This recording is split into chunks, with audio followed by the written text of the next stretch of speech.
चलिए श्रृंखला को आगे बढ़ाते हैं। और पीछे की जो वीडियो है आप देख ही रहेंगे, एक निरंतरता बनी हुई है, ठीक है, करंट अफेयर्स को लेकर के।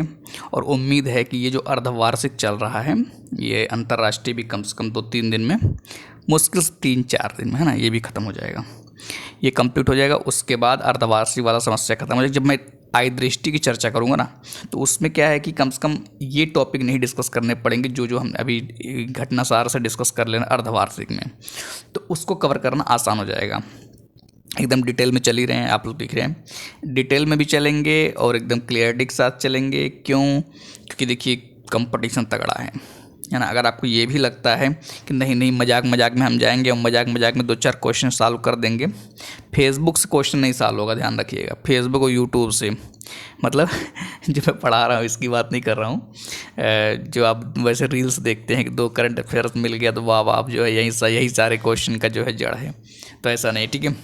खैर चलते हैं, टॉपिक आगे बढ़ाते हैं, लेकिन तो ध्यान रखिएगा कि श्रृंखला जो चल रही है ना, अब थोड़ा देर में हम तो बता ही दिया, शायद कभी बता देंगे इसको भी, कि अब इम्पोर्टेंट टॉपिक का जो है रिवीजन चलाएंगे, ठीक है ना। इम्पोर्टेंट टॉपिक का रिवीजन समझ रहे हैं ना, कि एक टॉपिक को 10 मिनट और 15 मिनट में जो है रिवाइज करा देंगे। धीरे धीरे चलेगा, हमारा ये तो प्रक्रिया है। देखिए हम इसमें ज़्यादा उछल कूद वाले इंसान तो है नहीं, है तो आपको देखे ही होंगे, है ना। आराम से चलेंगे, रिलैक्स होकर चलेंगे। बस पहले थोड़ा सा इसको कवर कर लेते हैं टॉपिक को, ठीक है ना। चलिए टॉपिक क्या है? टॉपिक है वैश्विक ऊर्जा संक्रमण सूचकांक 2024, वैश्विक ऊर्जा संक्रमण, ठीक है। इंपॉर्टेंट क्यों है? WEF है, अंतर्राष्ट्रीय बात होती है, अंतर्राष्ट्रीय इसलिए इंपॉर्टेंट होता है, ध्यान रखिएगा। तो पहला पॉइंट क्या है? 19 जून 2024 को विश्व आर्थिक मंच द्वारा दुनिया के 120 देशों में, कितने देशों की बात हो रही है? 120 देशों की बात हो रही पर आधारित वैश्विक ऊर्जा संक्रमण सूचकांक 2024 का रिपोर्ट जारी किया गया, ठीक है। Global energy transition index 2024। Point क्या है? पॉइंट सबसे ये ध्यान रखिए कि ये ऊर्जा संक्रमण सूचकांक, वैश्विक ऊर्जा संक्रमण सूचकांक जारी कौन करता है, ये पहले पता होना चाहिए। तो याद रखिएगा WEF, ठीक है, विश्व आर्थिक मंच। ये पॉइंट पहले ध्यान रखिए, उसके बाद कहानी आगे बढ़ेगी। पता चला यही नहीं पता चल रहा है क्या है पॉइंट। ऊर्जा संक्रमण वह प्रक्रिया है। अब देखिए ऊर्जा संक्रमण, ये हालांकि पूछते नहीं, मेंस के लिए इंपॉर्टेंट हो सकता है, कभी कभी ऊर्जा संक्रमण पूछ लेंगे तो डीप में जाएंगे। इसका मतलब ऊर्जा संक्रमण वह प्रक्रिया है जिसमें एक देश या समाज पारंपरिक ऊर्जा स्रोतों जैसे कोयला, तेल और गैस से नवाचारी और हरित ऊर्जा स्रोतों जैसे सौर, पवन, जल और जैव ऊर्जा की ओर बढ़ता है। मतलब का ट्रांजिशन होता है। ट्रांजिशन मतलब क्या होता है? जब एक फेज से कोई चीज़ दूसरे फेज में जाती है, ठीक है ना। तो वहाँ उसी तरह से ये भी है कि ऊर्जा संक्रमण कौन सी प्रक्रिया है कि जिसमें एक देश या समाज, कोई देश की बात हो रही है या समाज की बात, पारंपरिक ऊर्जा स्रोत होते कौन है ये पता होना चाहिए। कोयला, तेल और गैस से नवाचारी और हरित ऊर्जा स्रोत कौन कौन से हैं? सौर, पवन, जल और जैव ऊर्जा। तो ये बात एकदम क्लियरिटी रखे रहिएगा कि ऊर्जा संक्रमण क्या होता है? एक फेज से, मतलब पारंपरिक ऊर्जा स्रोत से कहाँ पहुँचते हैं? नवाचारी और हरित ऊर्जा स्रोतों की तरफ, ठीक है, बढ़ते हैं। तो ये वाला चीज़ एक कॉन्सेप्चुअल है, पूरा तरीके से कॉन्सेप्ट है। उसके बाद अब भारत की क्या स्थिति है? 120 देशों के इस सूचकांक में भारत 55.3 स्कोर के साथ 63वें स्थान पर है। याद रखिएगा ऊर्जा संक्रमण सूचकांक में भारत कहाँ पर है? 63। ऊर्जा की जब भी बात आए तो आप ध्यान रखिएगा 63वें स्थान पर है। पिछले साल भारत की रैंकिंग 67वीं थी, मतलब सुधार हुआ है, इतना ध्यान रखिएगा। विश्व आर्थिक मंच के अनुसार भारत ने ऊर्जा इक्विटी, सुरक्षा और स्थिरता में बेहतर प्रदर्शन किया है। कहाँ? ऊर्जा इक्विटी, सुरक्षा और, हालांकि ये सब मेंस का टॉपिक है, ये सब डिटेल में नहीं पूछेंगे, लेकिन फिर भी पता होना चाहिए थोड़ा बड़ा, आगे यही सब काम देगा। उसके आगे क्या है? WEF ने स्वच्छ ऊर्जा अवसंरचना में भारत द्वारा की गई प्रगति की प्रशंसा की। अच्छा ठीक बात है। जहां नवीकरणीय ऊर्जा और बायोमास इसकी विद्युत उत्पादन क्षमता का 42% हिस्सा है, जिसमें वह दुनिया का चौथा सबसे बड़ा नवीकरणीय बाजार बन गया है। बस याद रखिए थोड़ा सा, हालांकि ये सब समरी आएगा, टेंशन मत लीजिए, कुछ देर में पूरा समरी बनाएंगे, इसको पढ़ने में आसानी हो जाएगी। लेकिन आसान तब होगा ना जब आप डिटेल पढ़े रहेंगे। डिटेल नहीं पढ़ेंगे पता चला तो फिर कैसे समरी, फिर कैसे पढ़ेंगे। 2024 के वैश्विक ऊर्जा संक्रमण सूचकांक के शीर्ष देशों में पहले की तरह यूरोपीय देशों का आधिपत्य बना हुआ है। ठीक है, क्या इसका, यूरोपीय देशों का। एक बार फिर स्वीडन, जहाँ स्वीडन बस इधर शीर्ष स्थान पर कौन है, स्वीडन है। अब ये स्वीडन तो नाम ही नहीं सुने, ऐसा स्वीडन कौन सा डन है, अच्छा डन है तो स्वी है, नहीं नहीं स्वीडन है याद रखिएगा है ना।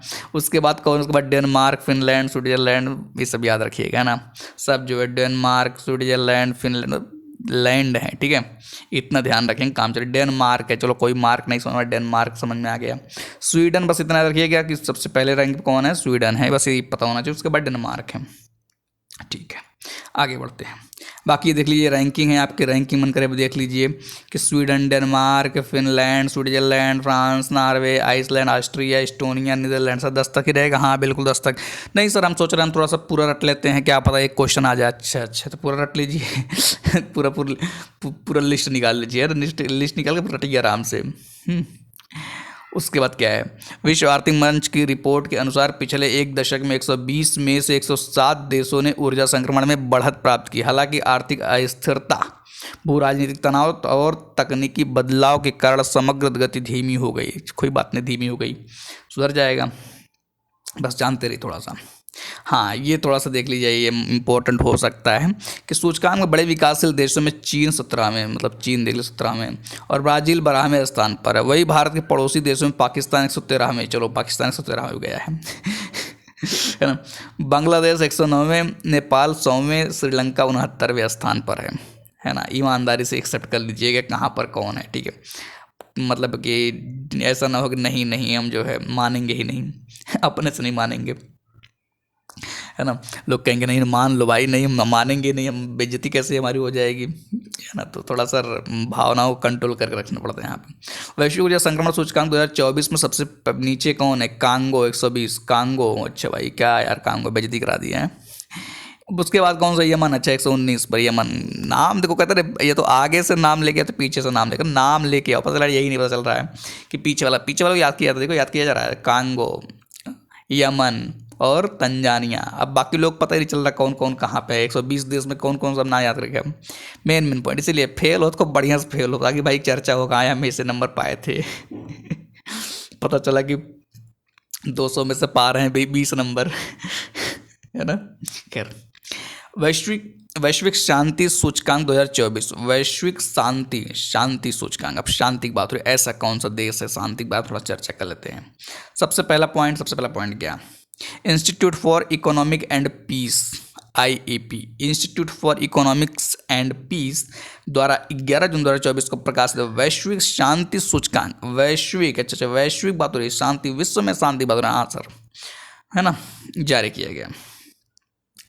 उसके बाद क्या पॉइंट है, वैश्विक शांति सूचकांक ग्लोबल पीस इंडेक्स GPI 2024 में विश्व के 163 देशों क्षेत्रों का मूल्यांकन, 163 देश। भाई साहब सर हम 163 देश में हम कहाँ पर है सर, हमारा रैंकिंग कहाँ पर है, आपका नहीं भारत का मतलब।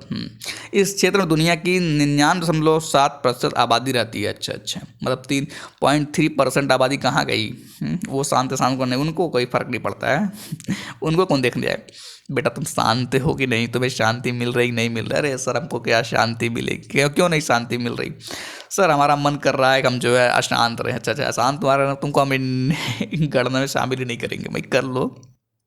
खैर, सूचकांक के अनुसार वैश्विक शांति का औसत स्तर 2024 में 0.56% कम हुआ। क्या बात है, अशांत हो गए इतने प्रतिशत, क्या बड़े गम है कि मिटता नहीं। अच्छा सर शायरी भी बोलेंगे यहीं पे यह शांति के स्तर में गिरावट का लगातार 5वां वर्ष है, मतलब लगातार 5 साल से गिर रहा है। अगर ये लाइन आ जाए UPSC में कि जो है कि शांति स्तर में लगातार 5 साल गिरावट हुई है, तो लोग कहेंगे एक्सट्रीम वर्ड है, एक्सट्रीम लाइन है, ये कैसे सही हो जाएगा। अच्छा भैया देख लीजिए अपने लाइन में, आप खुद लिखा हुआ है।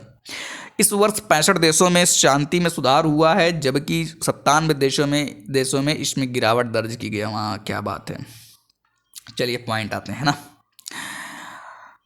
सूचकांक में आइसलैंड दुनिया का सबसे शांतिपूर्ण देश बना हुआ। अच्छा आइसलैंड, चलो सर आइसलैंड शांत एकदम रहेगा, शांत में मतलब सो जाएंगे, ध्यान भी नहीं लगा। ये होता ना कभी कोई लोग ध्यान लगाते हैं शांत माहौल बनाने के लिए, जो ध्यान लगाते हैं, पता चला ध्यान लगाते लगाते तो सो गए आराम से, है ना।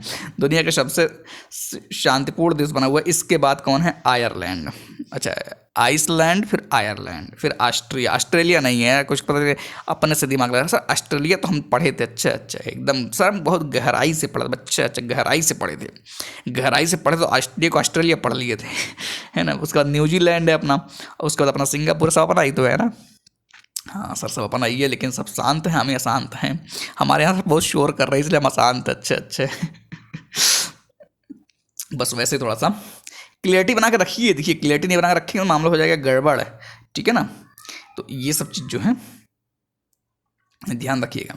उसके बाद क्या है, देखिए दुनिया के सबसे कम शांतिपूर्ण देशों में कौन है। अच्छा अच्छा यमन, क्या भाई साहब यमन, मन ही नहीं लग रहा यमन में, बहुत अशांति। अच्छा अच्छा अशांत क्यों होगा सर, कोई अगर के चिल्ला रहा है क्या बैठे हुए बगल में, हम शोर मचाएंगे, हम शोर मचाएंगे, पता चलेगा यमन कह रहा है यार, मतलब एक तो खुद ही रैंक पीछे है तुम उस पर और शोर मचा रहे हो, है ना। यमन शीर्ष पर है, इसके बाद सूडान, अच्छा सूडान, डॉन नहीं सूडान, दक्षिण सूडान, अच्छा अफगानिस्तान और यूक्रेन का, अच्छा यूक्रेन भी है रैंकिंग में तो है भाई, चाहे जिधर से है तो ना, रैंकिंग में मेन चीज़ ये है। बाकी ये आप देख लीजिए आंकड़े हैं। अच्छा अच्छा कुछ पॉइंट और भी है क्या, ये देखिए सूचकांक में भारत को 5 स्थान के सुधार के साथ 2.319 के स्कोर के साथ 116वां स्थान दिया गया है। क्या भाई साहब इसको क्या कहें हम, इज्जत कहें कि बेइज्जत कहें, क्या कहें, कुछ नहीं कहिए सर। 116वां मतलब अशांत की एरिया में जा रहे हैं हम लोग ना, बहुत ज़्यादा अशांत। कहाँ अशांत तो रहेगा, चिल्लाएंगे खूब तेज तेज। अच्छा सर इसका क्या पैरामीटर होगा, इसके पैरामीटर तो अलग अलग हैं, देख लीजिए क्या है।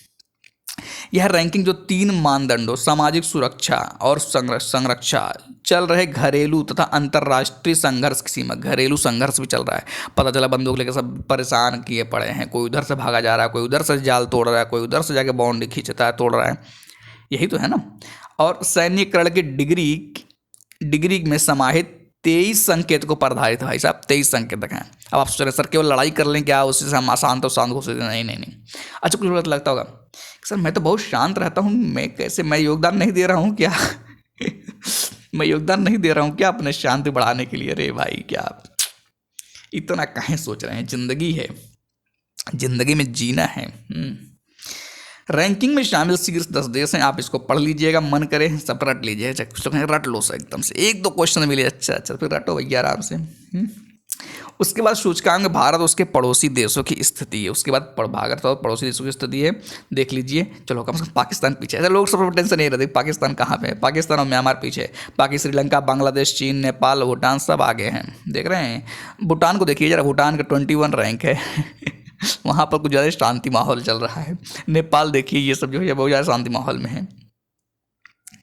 खैर आगे बढ़ते हैं, बाकी ये सब है। अब आते हैं कहाँ, क्या पॉइंट, ये वाला पॉइंट, थाईलैंड में समलैंगिक विवाह को कानूनी मान्यता। अच्छा अच्छा कितने लोग खुश हो जाएंगे सर, समलैंगिक विवाह को कानूनी मान्यता दी गई क्या, हाँ हाँ दी गई है, जाओ जल्दी से हाथ पकड़ के ले जाओ सर हमारे यहाँ क्यों नहीं है, अच्छा अच्छा मतलब टेंशन है। करंट अफेयर, करंट अफेयर से मज़ा आता पढ़ने में ना, बस को मजे से बढ़ाया जाए। अब सोच देखिए थाईलैंड में समलैंगिक विवाह को कानूनी मान्यता दी, कितने लोग बेचारे लड़े होंगे जा करके, मुझे एक ही मतलब लिंग से विवाह करना, मतलब इसीलिए तो लड़े होंगे ना भाई जा करके। ऐसा तो है नहीं कि कोर्ट जो है बैठ करके अपना कर नहीं नहीं अब जो है कानूनी मान्यता दे दो समलैंगिक विवाह की। क्या जज साहब को करना था समलैंगिक विवाह उनको करना नहीं था, कोर्ट में आए होंगे कुछ लोग हीरो अपना जो है प्यार मोहब्बत लेकर के, चलो जल्दी से चलो कानूनी मान्यता दिलाते हैं, भगवान के लड़ लेंगे, ये कर लेंगे, वो कर लेंगे, करा दिए भाई साहब काम। अब है कहाँ पे, थाईलैंड, थाईलैंड नाम सुना होगा, अरे सर थाईलैंड नहीं जानेंगे, क्या बात है, थाईलैंड जाना जरूरी है, नहीं जानते सर, चलिए कभी घूमने फिर बताते हैं थाईलैंड जानते कि नहीं जानते हैं। चलिए थाईलैंड के नेशनल असेंबली, संसद के उच्च सदन सीनेट में ने समलैंगिक विवाह को कानूनी मान्यता देने वाले एक विधेयक को 18 जून 2024 को भारी बहुमत के साथ मंजूर। क्या बात है, भारी बहुमत, मतलब सब लोग बैठे हुए थे इंतजार में, भगवान जल्दी से मौका मिले हम अपना वोटिंग करें, हम हाथ खड़ा करके बैठे हुए थे, जैसे ही विधेयक आया लो जल्दी जल्दी से अपना जो बहुमत दे देते हैं, है ना। भारी बहुमत लिखा भाई, ऐसा भी नहीं मतलब कि बहुत ज़्यादा समस्या आई हो कुछ ना, सबको लगा भाई होना चाहिए समलैंगिक विवाह। अच्छा अच्छा चलिए, इसके साथ ही थाईलैंड दक्षिण पूर्व एशिया में ऐसा कानून लाने वाला पहला देश बने। चलो भाई कोई तो शुरुआत किया, अब देख रहा कुछ दिन में भारत में भी शोर मचेगा। भारत में सबसे पहले पाकिस्तान में जाएंगे क्या, पाकिस्तान में जल्दी से भी समलैंगिक विवाह कराओ। फिर पता चला पाकिस्तान भारत सबसे धरना कर रहे हैं कि भाई जल्दी से ये कानून लेके आओ, बाकी कोई कानून मरे दिया कोई दिक्कत नहीं, ये कानून पहले लेके आओ, है ना। खैर अब पॉइंट थोड़ा सा गहराई में चलते हैं ना, क्या पॉइंट है। सीनेट में विधेयक पर हुए मतदान के दौरान 152 सदस्यों में से 130 सदस्यों ने विधेयक, अरे भाई साहब 152 सदस्यों में से 130 सदस्यों ने विधेयक के पक्ष में मतदान किया है। मतलब ये देख रहे हैं मतलब कि ये योगदान कितना खतरनाक है इसमें, है ना। जबकि 4 सदस्यों ने इसके विरोध में, मतलब 4 सदस्यों थोड़ा सा पारंपरिक टाइप करेंगे, ऐसे कैसे हो जाएगा, ऐसे कैसे हो जाएगा, हाँ लड़ रहे होंगे ज़बरदस्ती 4 बेचारे। सीनेट के 18 सदस्यों ने मतदान की प्रक्रिया में हिस्सा लिया। अरे ठीक है, तुम चाहे समलैंगिक करो चाहे जौन लैंगिक करो, उनसे कोई मतलब ही नहीं, मतलब 18 लोगों को इस बात से कोई फर्क पड़ता ही नहीं। बाकी 4 लोग बेचारे थोड़ा सा संघर्ष किए होंगे, इनको लगा रहा कि हम रोक देंगे, मतलब 4 लोग हैं रोक देंगे। अरे भाई तुम भी कर देते उसी में, नहीं हम अपना मत रखेंगे, ठीक है। 152 में से 130 मतलब बड़ी बात है ना। उसके बाद क्या पॉइंट है ये देखिए। अब इस विधेयक को थाईलैंड के राजा, थाईलैंड में राजा हैं ध्यान रखिएगा, थाईलैंड का राजा कौन, महावजिरालोंगकोर्न, अच्छा इतना बड़ा नाम, महावजिरालोंगकोर्न आ रहे हैं, अच्छा को औपचारिक स्वीकृति मिलने की आवश्यकता है। इसके बाद इसे सरकारी राजपत्र में प्रकाशित किया जाएगा। सरकारी राजपत्र 120 दिनों के भीतर एक विधि निर्धारित करेगा जब विधेयक कानून के रूप में लागू हो जाएगा, ठीक है।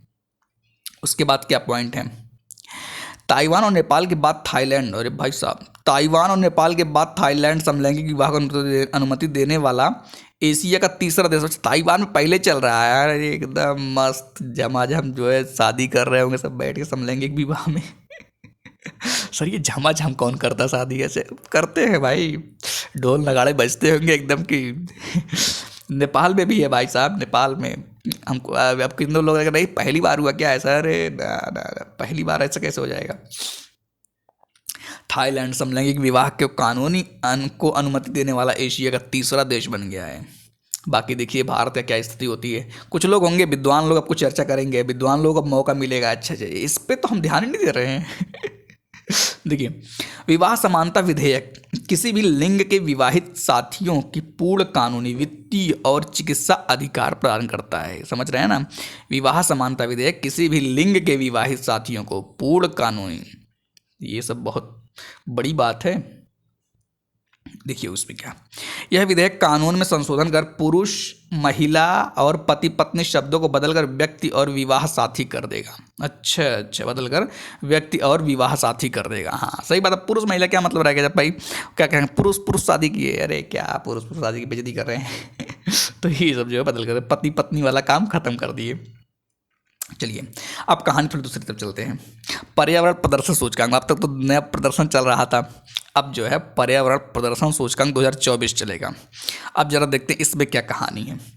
कहानियों में ही जिंदगी बीत जाए जनाब, नींद आए सपने ना आए। अच्छा चलिए, Yale center for environmental law and policy और Columbia center for international earth science information network, भाई इतना बड़ा नाम रख दिए, द्वारा आ जाए ना, जैसे पर्यावरण वाला क्वेश्चन आए, क्या था टॉपिक, पर्यावरण प्रदर्शन सूचकांक जैसे आए, देख लीजिए इतना बड़ा नाम। पर्यावरण प्रदर्शन में बस खाली प्रदर्शन ही हो रहा है, बाकी कुछ हो नहीं रहा है। अरे सब खाली बस जो जयकारा लगा रहे हैं, हाँ पर्यावरण सुधार देंगे, पता नहीं क्यों कुछ हो ही नहीं रहा, बस सुधार देंगे खाली। देखिए क्या है पॉइंट, तो याद रखिएगा पर्यावरण प्रदर्शन को जारी किया गया। इसमें क्या है इसकी कहानी, सूचकांक में भारत 180 देशों में से, अरे भाई साहब देख रहे हैं, मतलब बेइज्जती क्या इज्जत की बात करें, क्या किया जाए। चलिए ठीक है, सूचकांक में भारत 180 देशों में 176वें स्थान पर है। 176, नीचे से नाम आएगा सर, नहीं आएगा, नीचे से भी नहीं आएगा, क्यों, क्योंकि चौथे नंबर पहुंच गए हैं, नीचे से चौथे नंबर पे हैं, मतलब 76वें, मतलब कि अगर 77वें हो तो तब टॉप 3 में आते नीचे से ना। खैर जो पाकिस्तान, वियतनाम, लाओस और म्यांमार से केवल ऊपर, अच्छा मतलब चलो पाकिस्तान से ऊपर, मतलब इज्जत वाली बात यहीं पे है, बाकी और कुछ नहीं है। वियतनाम, लाओस और म्यांमार से केवल ऊपर है।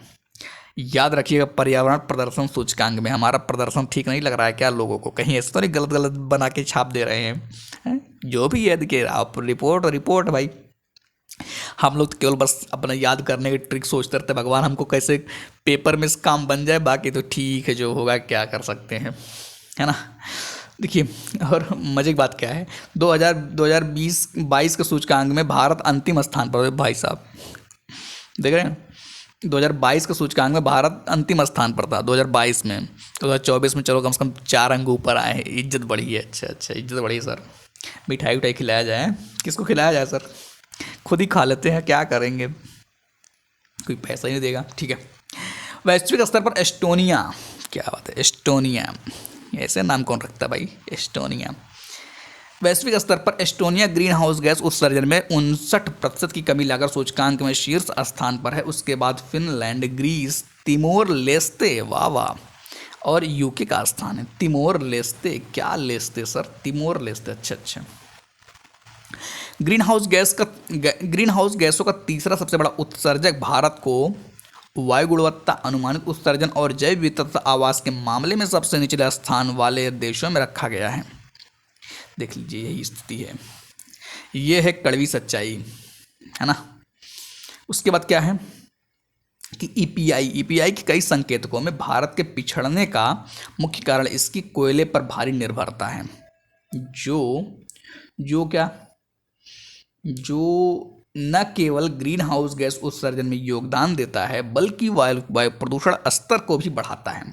वायु गुणवत्ता सूचकांक में गुणवत्ता में भारत 177वें स्थान पर है। किसमें भाई? वायु गुणवत्ता में। अरे भाई साहब, ये आंकड़ा पढ़ने में और सांस फूलने लगता है यार, हमें तो इतना खराब हम हवा ले रहे हैं क्या? मतलब ये ऐसा फीलिंग आने लगता है यार, इतना खराब हवा ले रहे हैं, मतलब कि एकदम, मतलब 177वें स्थान पे। 2025 तक अनुमानित उत्सर्जन में वह 72वें स्थान, 172वें। अच्छा अच्छा, ठीक है।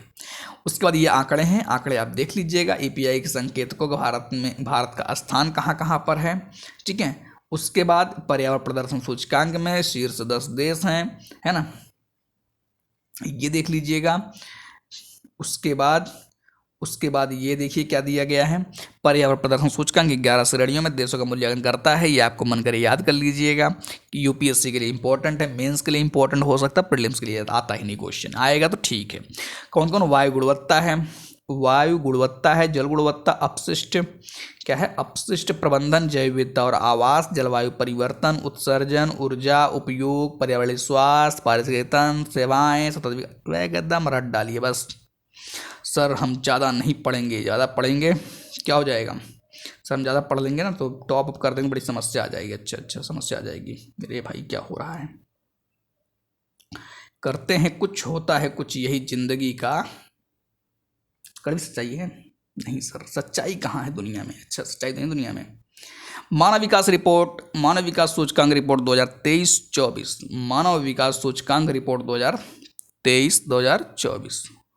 अब देखते हैं मानव विकास सूचकांक बारे में क्या है। चलो ठीक, पर्यावरण जो देख लिए भाई साहब, इसमें क्या कहानी है। संयुक्त राष्ट्र विकास कार्यक्रम यूएनडीपी, डेवलपमेंट प्रोग्राम यूएनडीपी, कौन डीपी? यूएनडीपी अपने आप में इंपॉर्टेंट हो गया, याद रखिए।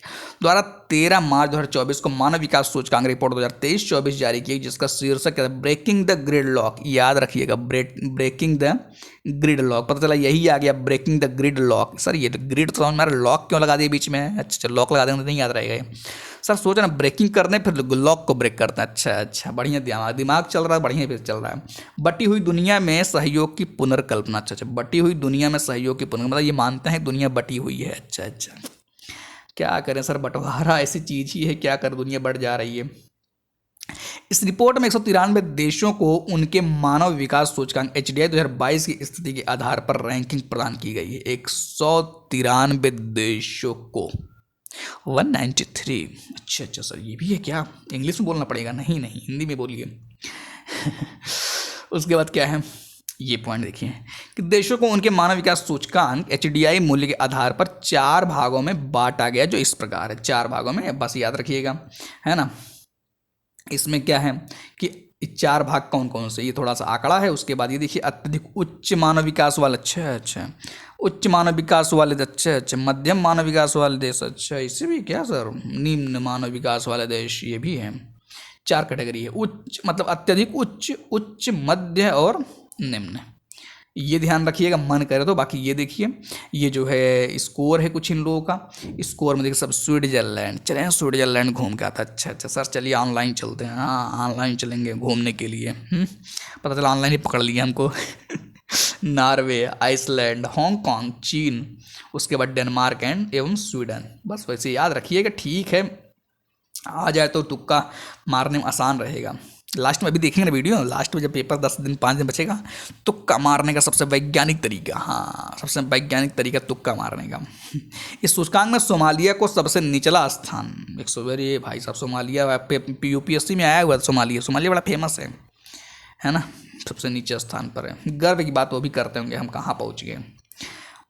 भारत की HDI 2022 में भारत को 134वां स्थान, अच्छा, प्राप्त हुआ, जबकि HDI 2021 में भारत की संशोधित रैंकिंग 135वीं थी। अच्छा भाई, मतलब 2022 में सुधार कुछ हुआ था। इसमें भारत को मध्यम मानव विकास वाले देशों की श्रेणी में वर्गीकृत किया गया है। कब की बात है ये बात चल रही 2022-2021 का, ध्यान रखिएगा 2022-2021 का, है ना। इसी से मत खुश होइएगा, आगे देखिए क्या कुछ है, क्या कहानी। ये देखिए क्या कह रहे हैं, वह 2022 के संबंध में सभी HDI संकेतकों में भारत में सुधार दर्ज किया गया है, जिनमें जीवन प्रत्याशा, शिक्षा और प्रति व्यक्ति शकल, राष्ट्रीय आय, ये सब थोड़ा सा आप देख लीजिएगा।